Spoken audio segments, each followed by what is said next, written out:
ఆదిలాబాద్ జిల్లా ఇచ్చోడ మండలం కేశవపట్నం శివారులో టెన్షన్ వాతావరణం నెలకొంది. సడగుడ ఏరియాలో మొక్కలు నాటేందుకు వెళ్లిన అటవీశాఖ అధికారులపై స్థానిక ముల్తానీలు దాడి చేశారు.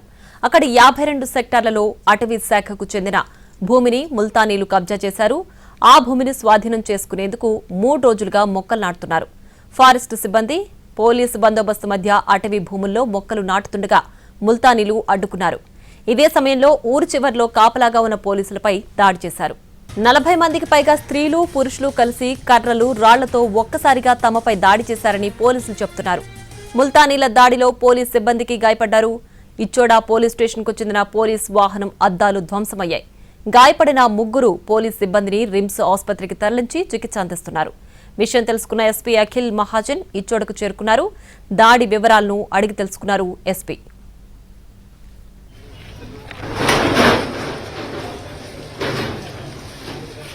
Claro.